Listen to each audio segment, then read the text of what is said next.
Daniel Byles. Thank you, Mr. Deputy Speaker, for giving me the opportunity to speak today. I'm going to say how fantastic it is to be doing so with yourself in the chair. It's an honour to speak after so many fantastic maiden speeches. The member in particular for Castle Point, for Winchester, for South East Cornwall and many, many others. And in particular, congratulations to the member for Winchester for his wedding anniversary today. My own wedding anniversary is tomorrow, so I know the feeling of being away from family while we're down here in London. It's also a particular honour, Mr. Deputy Speaker, to speak after the gallant member for Beckenham, who spoke with such passion and authority on the necessity to ensure the resilience of our frontline units in Afghanistan. Mr. Deputy Speaker, it's well known that the percentage of GDP that we spend on defence is at historic lows. But as a result of our equally historic deficit, it is now likely to fall even lower. I was a soldier, and I don't want to see that. But I'm a realist about the state of government finances, so I recognise that defence is going to have to take its share of the pain. However, I'm hopeful that if this is done through the prism of a comprehensive strategic defence and security review, that we can ensure a sustainable balance between resources and requirements. However, a strategic defence and security view cannot be conducted independently of a thorough review of the defence industrial strategy.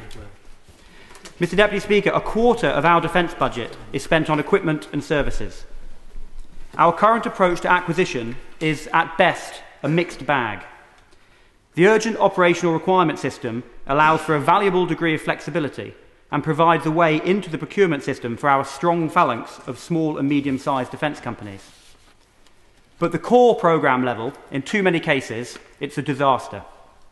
At this stage, I must take issue with the honourable members for Allen and Deeside and for Filton and Bradley Storr, who in their speeches earlier today praised the A400M aircraft as a fantastic aircraft which we should be delighted to be involved with.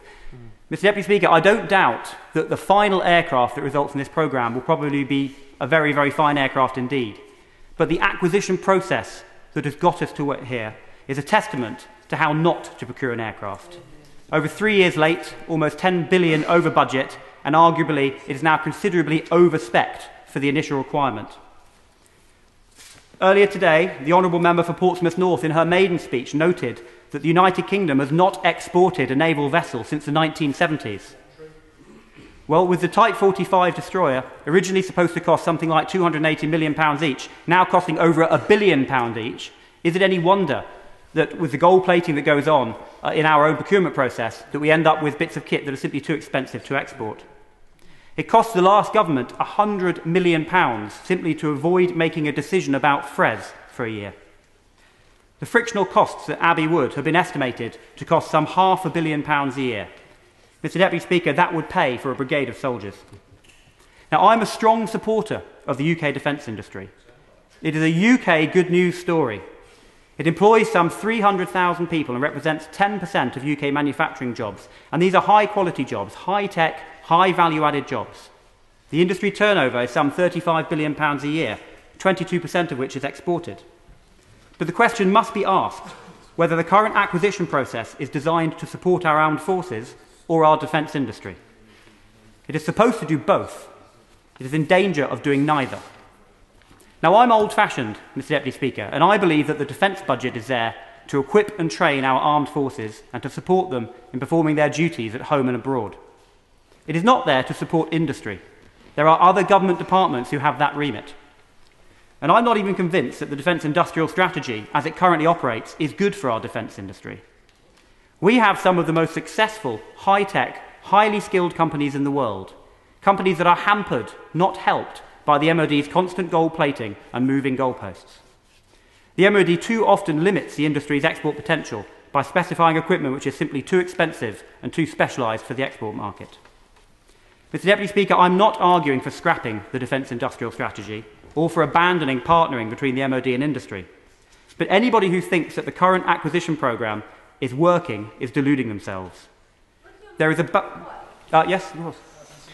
I've listened with interest to what he's been saying, but from the tone of his argument, you would suggest that perhaps you are offering the front bench on his side the opportunity to perhaps purchase from overseas rather than from British industry. I'm grateful to the Honourable Lady for her intervention. There's a balance to be struck. In fact, my very next sentence says there is a balance to be struck between supporting our vibrant defence industry and ensuring that our soldiers get the equipment they need in a timely manner. And I recognise that is a balance. It's not one thing or the other. But we are simply not striking that balance at the moment. I believe we have to look very hard at how we equip and sustain our armed forces, and we must do so as part of the strategic defence and security view, and not later as a standalone review. And I sincerely hope that this will be the case. Sure.